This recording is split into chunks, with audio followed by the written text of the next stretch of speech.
On the night of the 30th of March, 1944, 795 aircraft crossed the English coast heading east.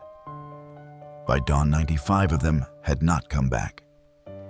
It was the single worst night in the history of RAF Bomber Command. In one sortie over the skies of Nuremberg, the command lost more aircrew than Fighter Command lost during the entire Battle of Britain. And yet, within 72 hours, Air Chief Marshal Sir Arthur Harris had ordered the next raid. Not because the losses were acceptable, but because the alternative was unthinkable.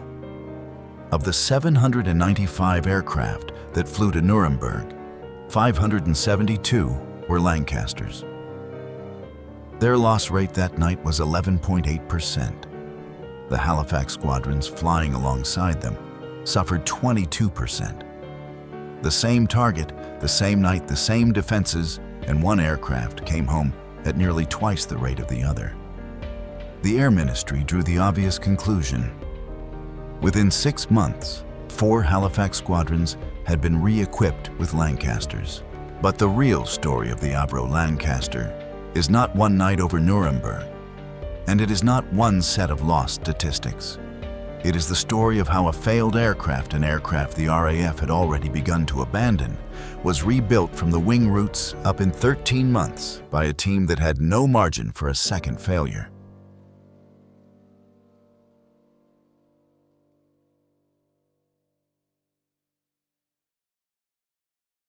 By the autumn of 1940, the Royal Air Force was in serious trouble over Germany, and not for the reasons most people assume. The Spitfire and Hurricane had held the line over southern England. But the war that Fighter Command had fought was a daylight war, a short-range war, a defensive war. Bomber Command faced an entirely different problem. It had to carry the fight to the Reich by night in all weathers over distances that stretched to 200 miles and back. And it had to do so with aircraft that were already proving inadequate to the task. The Armstrong Whitworth Whitley was too slow. The Handley Page Hampton carried too little. The Vickers Wellington was dependable and well-loved, but its bomb bay was too shallow and its range too short to reach the industrial heartland of the Ruhr with a meaningful payload. The Air Ministry understood by 1936 that a new generation of heavy bombers would be needed. Specification B, 1236th, called for a 4-engine aircraft capable of carrying 14,000 pounds of bombs over a range of 2,000 miles. Vickers, Short Brothers, and Supermarine all submitted tenders. Avro did not. Instead, A.V. Rowe and Company, based in Newton Heath, Manchester, a firm founded in 1910 by Elliot Verdon Rowe, one of the first Englishmen to fly a powered aircraft on British soil, submitted a response to a separate, less demanding specification B.13/36. This called for a twin-engine medium bomber. The design that emerged from Avro's drawing offices was the Manchester. The chief designer was Roy Chadwick. He had joined Avro in 1911 as a draftsman at the age of 17 and had spent nearly 3 decades designing aircraft that were without exception structurally sound. The Manchester was structurally sound. Its airframe was spacious, its bomb bay capacious, wide enough to carry the 4,000-pound Cookie blast bomb that would later become a signature weapon of the strategic campaign.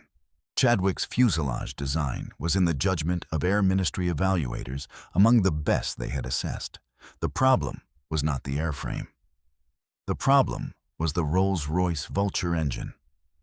The Vulture was an X-24 configuration power plant, 24 cylinders arranged in an X pattern around a single crankshaft, producing 760 horsepower per engine. On paper, 2 Vultures gave the Manchester the performance the Air Ministry required. In the air, the engine overheated, shed connecting rods, and caught fire with a frequency that made crews deeply reluctant to trust it beyond the English coast. The first Manchester entered service with No. 207 Squadron at RAF Waddington in November 1940. By February 1941, the type had been grounded 3 times for engine modifications. 43 Manchesters were lost in operations. A significant number of those losses were attributed not to enemy action, but to engine failure. The Air Ministry began to look elsewhere. Rolls-Royce, facing similar reliability crises across multiple programs, quietly recommended that the Vulture program be abandoned. Roy Chadwick had already reached the same conclusion and had already begun working on the solution. His proposal was straightforward in concept, if not in execution. The Manchester's airframe would be retained. The wing would be extended from 80 feet 2 inches to 102 feet. And in place of 2 unreliable Vultures, 4 Rolls-Royce Merlin engines, the same engine that had won the Battle of Britain, would be mounted under the new, longer wing. Avro received informal Air Ministry encouragement in the summer of 1940. A development contract valued at approximately £278,000 was issued in late 1940.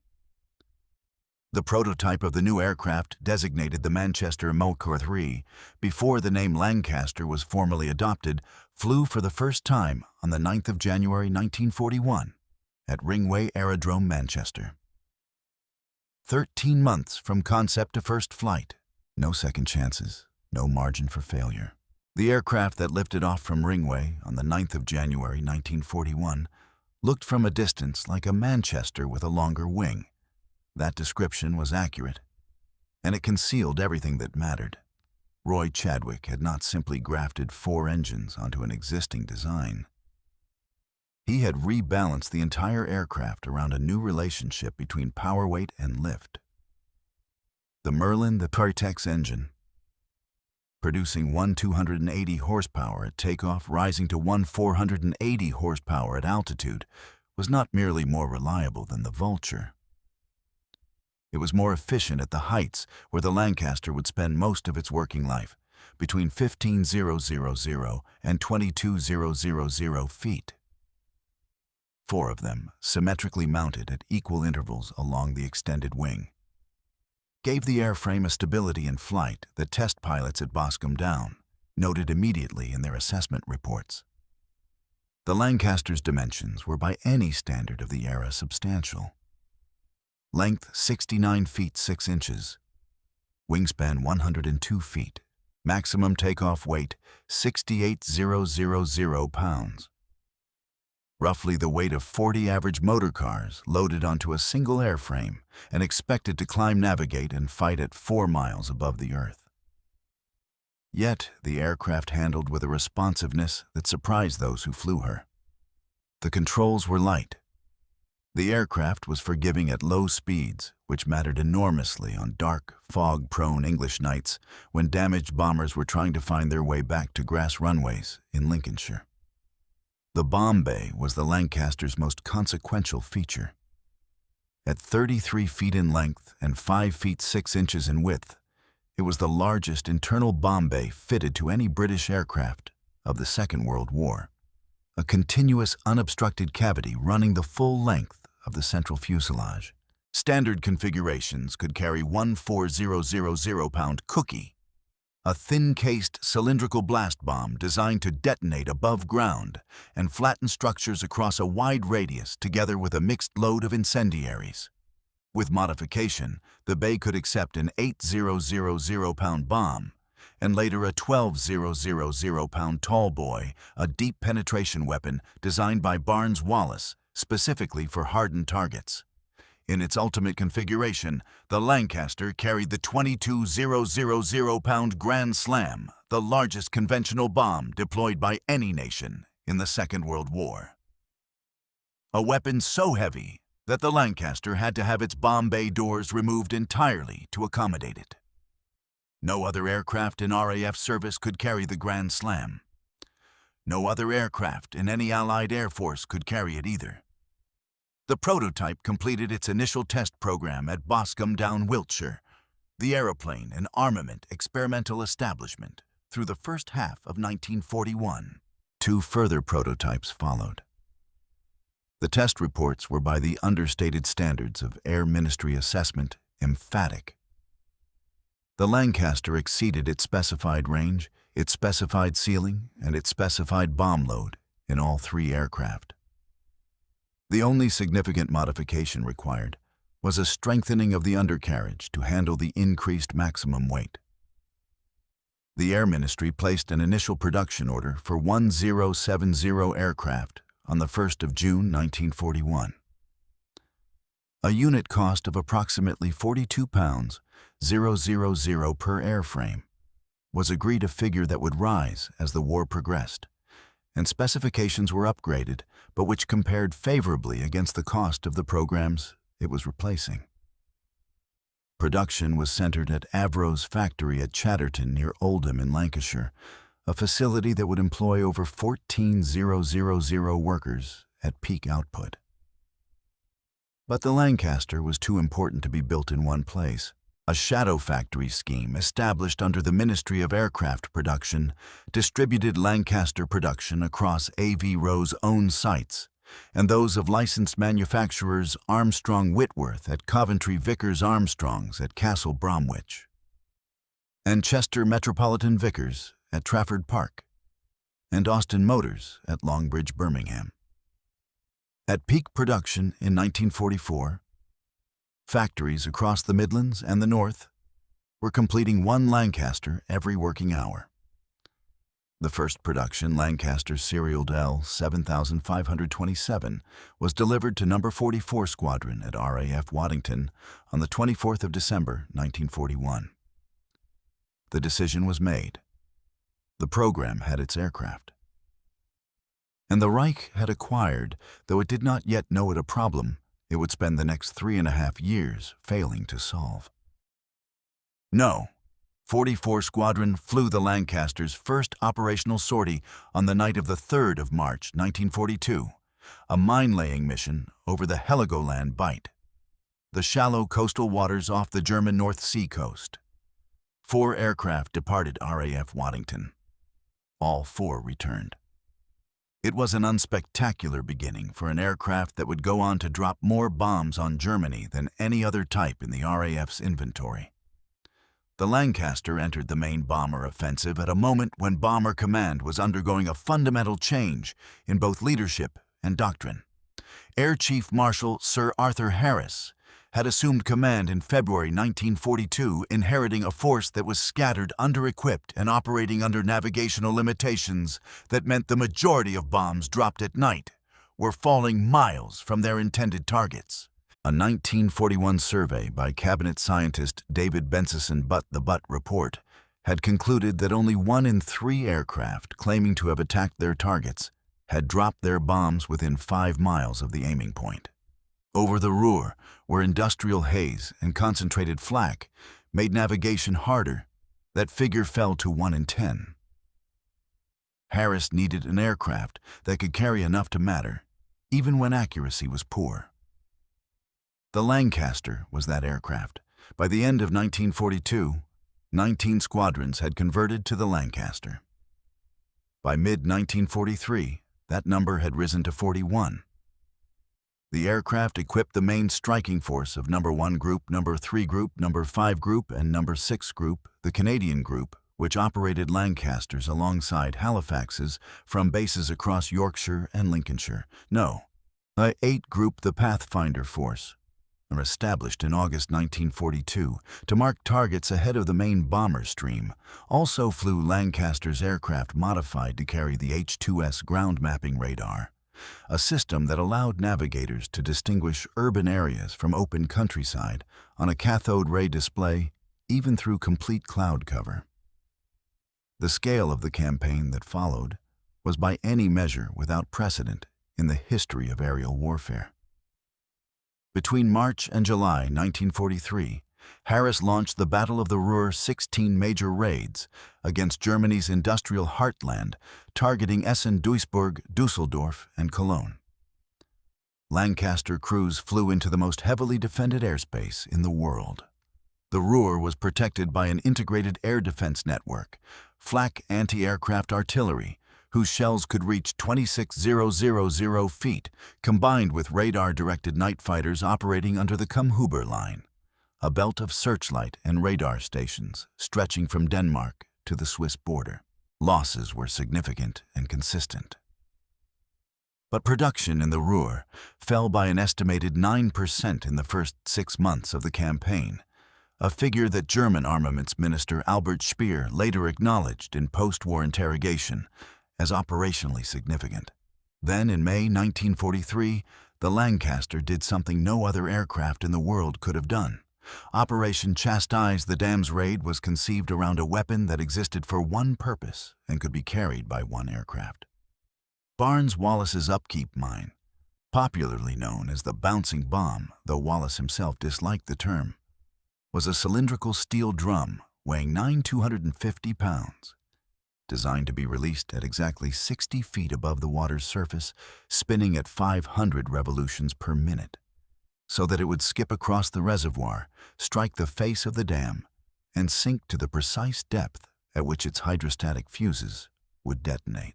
The weapon required an aircraft that could fly at 60 feet in darkness, at 240 miles per hour over water and in a straight line, for long enough to release the mine with precision. The standard Lancaster could not carry it. The Lancaster B Mk 3 Special, with its bomb bay doors removed, its mid-upper turret deleted to save weight, and a rotating mount fitted beneath the fuselage, could. On the night of the 16th of May 1943, 19 specially modified Lancasters of No. 617 Squadron, formed specifically for the operation 6 weeks earlier at RAF Scampton in Lincolnshire, flew at low level across occupied Europe. The Moni Dam was breached. The Ader Dam was breached. The subsequent flood wave killed an estimated 1,600 people in the Ruhr Valley below, destroyed power stations, and disrupted water supplies to steel mills across the region. 8 of the 19 Lancasters did not return. 53 aircrew were killed. The operations commander, Wing Commander Guy Gibson, was awarded the Victoria Cross. The Dambusters Raid demonstrated in one night what the Lancaster could do that nothing else could. But the broader campaign demonstrated something equally important, what the Lancaster could absorb and continue. Between July and November 1943, Harris turned to Hamburg and then Berlin. The Battle of Hamburg, 4 raids in 10 days, introduced a new countermeasure. Window strips of aluminium foil dropped in bulk to blind German radar receivers by flooding them with false returns.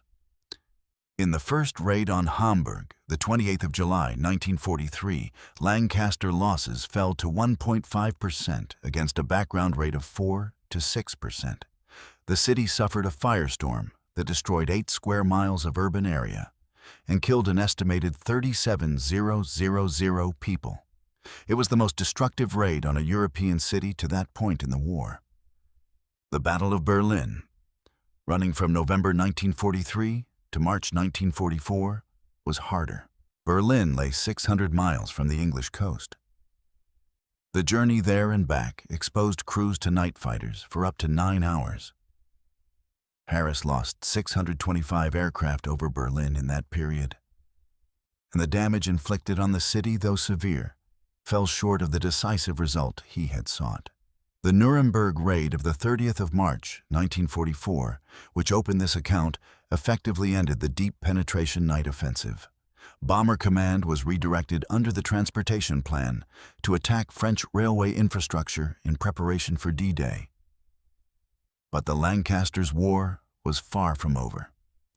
From the summer of 1944, with Allied armies advancing across France and long-range fighter escort now available for daylight operations, Lancaster crews began flying in conditions their predecessors could not have imagined. Precision attacks on oil refineries, by weapon sites, and U-boat pens replaced the area bombing of city centers. No. 617 Squadron, the Dam. Busters used the 12,000-pound tall boy against the Tirpitz, Germany's last operational battleship, striking her at Tromsø Fjord in Norway on the 12th of November, 1944. 3 direct hits sent the ship capsizing in shallow water. The Lancaster had sunk a battleship. By the end of hostilities in Europe, 7 377 Lancasters had been built. They had flown 156,000 operational sorties and dropped 612 tons of bombs, 64% of the total tonnage delivered by Bomber Command throughout the entire war. 3,431 Lancasters were lost on operations. 55,573 Bomber Command aircrew were killed, the highest casualty rate of any British service branch in the Second World War. The Lancaster had not won the war alone. No aircraft does. But without it, the strategic air campaign against Germany could not have been sustained, and the men who flew it paid a price that the official record still struggles to fully convey. On the 8th of May, 1945, the war in Europe ended. Lancaster crews that night did not fly bombing missions. They flew Operation Exodus, ferrying liberated prisoners of war home from airfields across the continent, 75,000 men, carried back to England in the space of a fortnight. The following week, the same aircraft that had burned Hamburg flew Operation Manna, dropping food parcels over the starving civilian population of occupied Holland. 22 million pounds of food in 11 days. The Lancaster's last acts in European skies were not destruction, they were mercy. But the aircraft's operational future was already narrowing. The war against Japan remained. Bomber Command began planning Tiger Force, a long-range bombing formation intended to operate from Okinawa against the Japanese home islands. The Lancaster's range, even with the extended fuel tanks fitted to the B-7 Far East variant, was marginal for Pacific distances. More critically, the aircraft had no pressurized cabin, a serious limitation at the altitudes required to operate beyond the effective reach of Japanese anti-aircraft fire. The Avro Lincoln, a direct development of the Lancaster with a longer wing, greater range, and higher ceiling, was already in production. Tiger Force was to be equipped with Lincolns, not Lancasters. The atomic bombs dropped on Hiroshima and Nagasaki in August 1945 made Tiger Force redundant before it flew a single sortie. Japan surrendered. The Lancaster's wartime role was finished. What followed was a rapid and largely unsentimentally managed drawdown. At peak strength in 1944, Bomber Command had operated 57 Lancaster squadrons. By the end of 1945, that number had fallen to 16. By 1947, operational Lancaster squadrons in frontline RAF service had been reduced to a handful. The aircraft soldiered on in secondary roles: maritime reconnaissance, photographic survey, air-sea rescue. But the strategic bombing role that had defined it was passing to newer types. The transition was not without friction. The Avro Lincoln entered service in August 1945. And while it was unquestionably a more capable aircraft, in terms of range and ceiling, it arrived too late, and in numbers too modest to reshape the post-war RAF structure before the Cold War rewrote the strategic requirement entirely. The real replacement for Lancaster-era thinking was not the Lincoln but the jet age itself. And when the Air Ministry's requirements crystallized into Specification B.35/46, the document that would eventually produce the V-Force, the Lancaster's world had been left behind completely. The maritime reconnaissance variant, the Lancaster GR Make-3, operated by Coastal Command, served until 1956, conducting long ocean patrols over the North Atlantic, from bases including RAF Saint-Aval in Cornwall and RAF Kinloss in Scotland.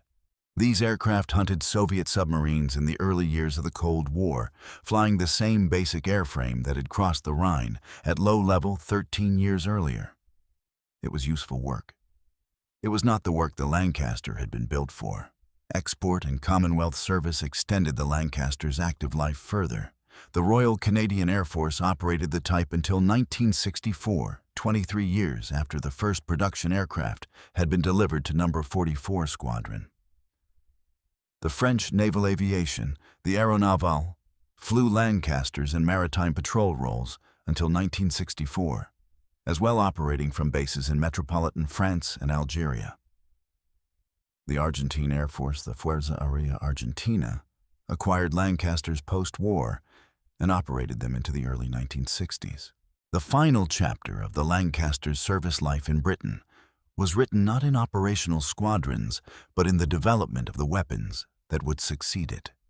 Barnes-Wallis, whose upkeep mine had made Operation Chastise possible, continued at Vickers working on increasingly ambitious concepts. Swing-wing aircraft, deep penetration weapons, long-range standoff missiles, many of which influenced directly or indirectly the programs of the 1950s and 1960s. The bouncing bomb itself was formally declassified only in 1962. Roy Chadwick did not live to see it. On the 23rd of August, 1947, Chadwick was killed when an Avro Tudor airliner, in which he was a passenger, crashed on takeoff from Woodford Aerodrome in Cheshire. He was 54 years old. At the time of his death, he was already working on designs that would become the Avro Vulcan, the delta-winged jet bomber that would carry Britain's nuclear deterrent through the 1960s. The Vulcan's fuselage, cross-section, its bomb bay dimensions, even some of its structural principles, bore the unmistakable influence of the man who had designed the Lancaster. Chadwick did not draw the Vulcan. But no one who has studied both aircraft seriously doubts that the Vulcan grew from the same engineering instinct. The last Lancaster was retired from RAF service in 1956. No ceremony, no parade, no statement to the House. The aircraft was simply declared surplus, withdrawn from use, struck off charge, filed under a reference number in an Air Ministry ledger. 14 years of operational service, 7,377 aircraft built, 156,000 sorties flown, 55,000 men who did not come home. No ceremony. The ledger closed.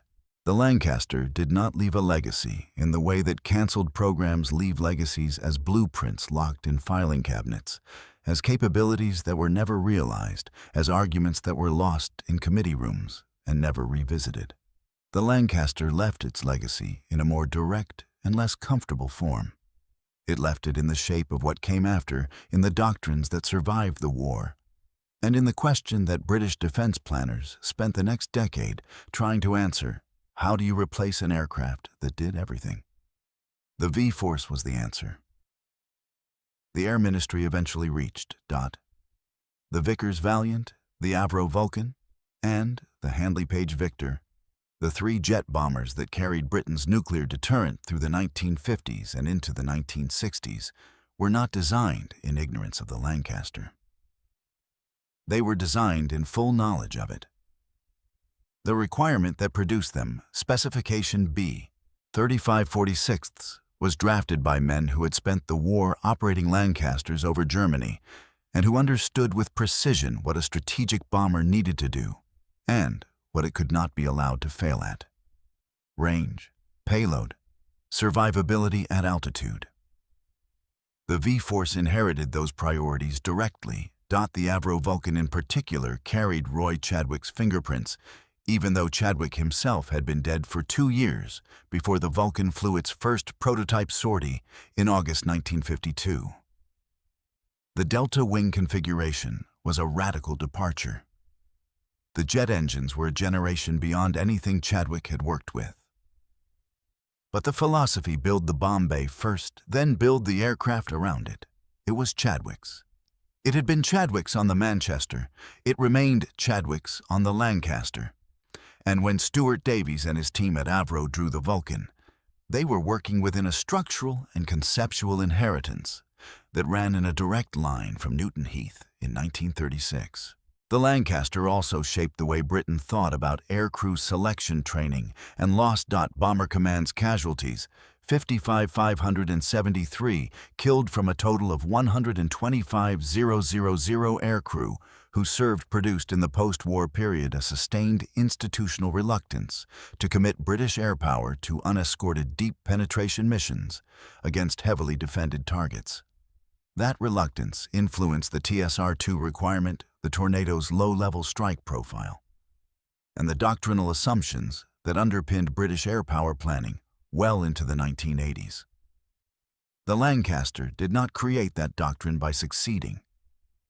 It created it, in part, by demonstrating what the cost of strategic bombing looked like when measured in aircrew rather than in tonnage.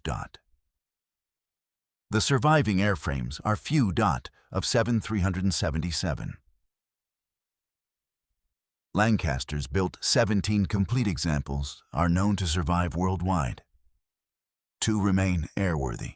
One is PA 474, operated by the Battle of Britain Memorial Flight at RAF Coningsby in Lincolnshire.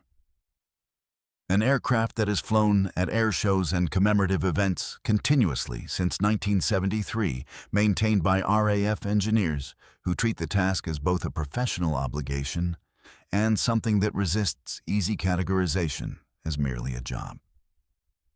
The other is FM 213, operated by the Canadian Warplane Heritage Museum at Hamilton, Ontario, and known as the Mynarski Lancaster in honor of Pilot Officer Andrew Mynarski, a Canadian mid-upper gunner of No. 419 Squadron, who was awarded a posthumous Victoria Cross for attempting to rescue a trapped rear gunner from a burning Lancaster over France.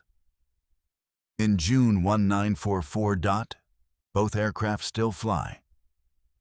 Both still carry the same Merlin engines, updated and maintained, but recognizably descended from the power plants that Rolls-Royce built under wartime production pressure at Derby and Crewe in Glasgow.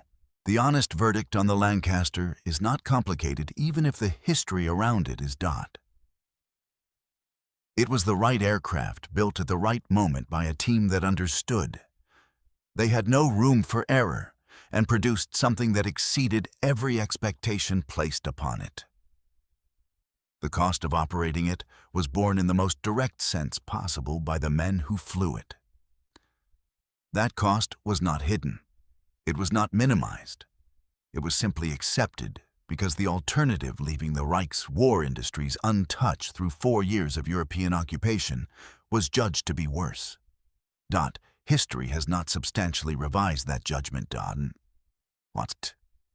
If you found this history valuable, give the video a like. It is the single best signal you can send this channel. And if you want more stories about the aircraft, the ships, and the decisions that shaped British military power, subscribe to UK Defence Archive. We'll see you in the next one. Musin.